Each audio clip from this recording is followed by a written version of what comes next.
Hello అండి, welcome to my channel. Ramzan ఫాస్టింగ్కి ఒక 2-3 డేస్ ముందు నేను ఈ ప్రిపరేషన్స్ అయితే ఇవన్నీ కూడా చేసుకొని పెట్టుకున్నాను. అప్పుడు మనకు ఫాస్టింగ్లో చాలా ఈజీగా అవుతుంది.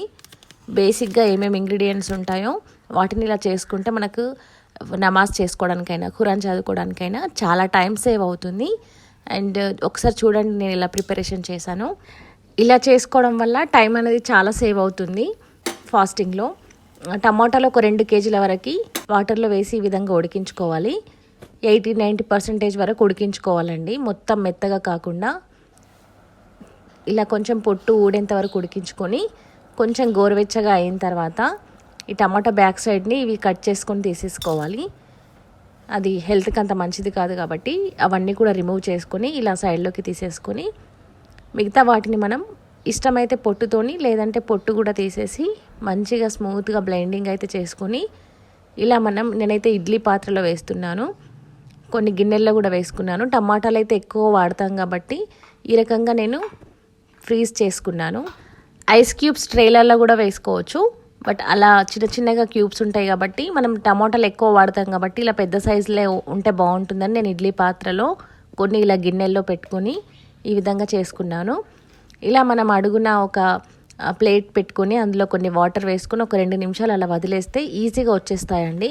లేదు అనుకుంటే కూడా ఒక 5 మినిట్స్ అలా వదిలేస్తే ఈజీగా వచ్చేస్తాయి. తర్వాత ఇలా మంచిగా జిప్-లాక్ బ్యాగ్లలో వేసుకొని మంచిగా క్లోజ్ చేసుకోవాలి, ఎయిర్ లేకుండా. ఈ రకంగా నేను అన్నీ కూడా టమోటాలు ఈ విధంగా వేసుకున్నాను. మీరు 2 కిలోల నుంచి 5 కేజీల వరకు కూడా ప్రిపేర్ చేసుకోవచ్చు. మన క్వాంటిటీకి తగ్గట్టుగా ఎన్నంటే అన్నీ ప్రిపేర్ చేసుకొని వాడుకోవచ్చు. ఇలా మీరు ఎన్ని బ్యాగులు అంటే అన్నీ రెడీ చేసుకోవచ్చు. నేనైతే ఇక్కడ ఒక 2 కేజెస్ వరకు అయితే రెడీ చేసుకున్నాను. వీటన్నింటినీ కూడా జిప్-లాక్ బ్యాగ్లో పెట్టేసి నెక్స్ట్ ఇప్పుడు మనం ఫ్రీజర్లో పెట్టేసుకోవాలి. ఇష్టం ఉన్నప్పుడు మనం తీసుకొని డైరెక్ట్గా కర్రీస్లో వాడుకోవచ్చు, ఆల్రెడీ బాయిల్డ్ కాబట్టి.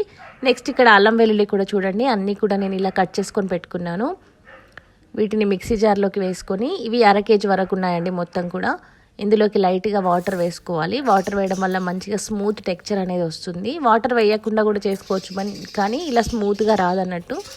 దీన్ని మనం డబ్బాలో అయినా వేసుకోవచ్చు, లేదు మనం క్యూబ్స్ లాగా డైరెక్ట్గా వాడుకోవచ్చు అనుకుంటే ఇలా మనం ఐస్ క్యూబ్స్ ట్రే ఉంటుంది కదా, అందులో వేసుకొని మంచిగా ఈ విధంగా లెవెల్ చేసుకొని మంచిగా ఫ్రీజర్లో పెట్టేసి ఒక 5-6 గంటల పాటు అలాగే వదిలేస్తే మనకి ఈజీగా వచ్చేస్తాయి క్యూబ్స్ అనేవి. నెక్స్ట్ ఇంకా కొంచెం మిగిలింది కాబట్టి మీ దగ్గర ఐస్ క్యూబ్స్ ట్రే లేకపోతే వేరే ఏదైనా గిన్నెలో కానీ ప్లేట్లో కానీ ఈ విధంగా మంచిగా లెవెల్ చేసుకుని కొద్దిగా మొత్తం గడ్డ కట్టక ముందు లైట్గా మనం ఈ విధంగా గడ్డ కట్టిన తర్వాత ఈ విధంగా మనం క్యూబ్స్ లాగా కట్ చేసుకొని మళ్ళీ ఫ్రీజర్లో పెట్టుకొని తీసేసుకోవాలి. చూడండి, ఈ విధంగా మనకు మంచిగా వచ్చింది, ఐస్ అనేది ఫామ్ అయింది.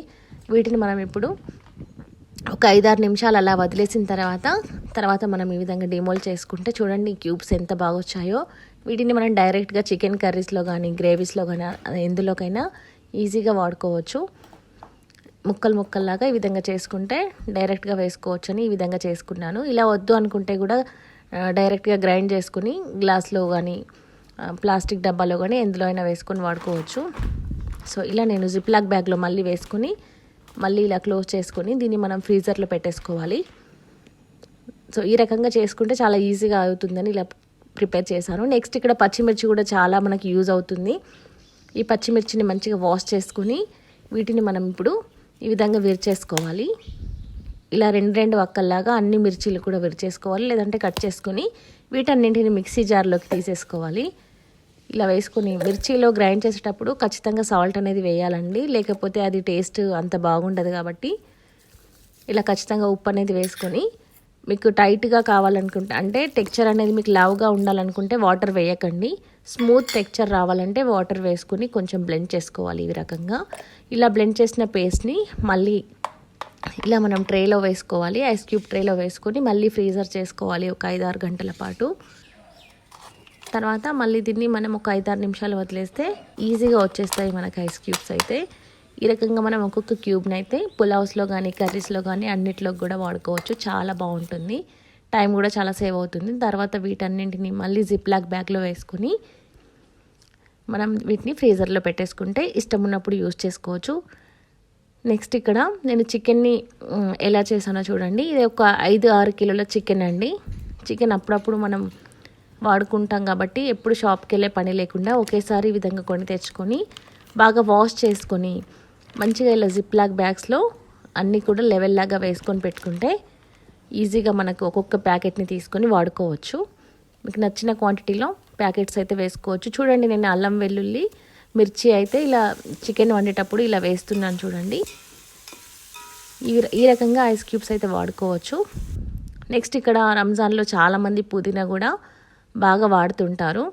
సో నేను పైన ఉంటాను కాబట్టి మళ్ళీ కిందికి దిగడం చాలా కష్టం అవుతుందని ఫాస్టింగ్లో ఉన్నప్పుడు నెక్స్ట్ ఇలా పుదీనా కూడా మొత్తం కూడా తెంపేసుకొని పైకి అయితే వచ్చాను. వీటిని పుదీనా, నెక్స్ట్ ఇక్కడ కొత్తిమీర, తర్వాత కరివేపాకు, వీటన్నింటినీ కూడా నేను ఇలా బాగా అన్నీ కూడా ఆకులన్నీ ఒలిచేసుకొని ఒకసారి బాగా వాష్ చేసుకొని మంచిగా ఇలా అడుగున క్లాత్ వేసుకొని ఆ క్లాత్ పైన వేసుకోవాలి, వాటర్ మొత్తం కూడా పోయేంత వరకు. ఈ విధంగా బాగా ఆరబెట్టుకోవాలి. ఒక సైడ్ కరివేపాకు, మరో సైడు పుదీనా వేసుకున్నాను. నెక్స్ట్ ఇప్పుడు కొత్తిమీరను కూడా బాగా వాష్ చేసుకొని మంచిగా కట్ చేసుకోవాలి. సన్నగా కొత్తిమీర మొత్తం కూడా కట్ చేసుకొని ఈ విధంగా బాగా వాష్ చేసుకొని మంచిగా ఫ్యాన్ గాలికి క్లాత్లో వేసి మంచిగా ఆరబెట్టుకోవాలి. సో ఇలా చేసుకోవడం వల్ల మనకు టైం అయితే చాలా సేవ్ అవుతుంది. ఒకసారి చేసుకొని పెట్టుకుంటే ఎంత క్వాంటిటీలో కావాలంటే అంత క్వాంటిటీలో చేసుకొని పెట్టుకోవచ్చు. ఇలా మొత్తం కూడా తడి లేకుండా మంచిగా ఫ్యాన్ గాలికి ఆరనివ్వాలి. తర్వాత వీటిని జిప్ లాక్ బ్యాగ్లో వేసుకోవాలి. అన్నీ కూడా ఈ విధంగా ఎయిర్ లేకుండా చూసుకోవాలండి. ఎయిర్ ఉంటే మళ్ళీ మనకు మొత్తం వాటర్ అయిపోతుంది కాబట్టి ఎయిర్ లేకుండా చూసుకోవాలి. లేదా అడుగున టిష్యూ పేపర్స్ కూడా వేసుకోవచ్చు. ఈ రకంగా మనం చేసుకొని ఫ్రీజర్లో పైన కాకుండా కింద పెట్టుకోవాలి, రిఫ్రిజిరేటర్లో.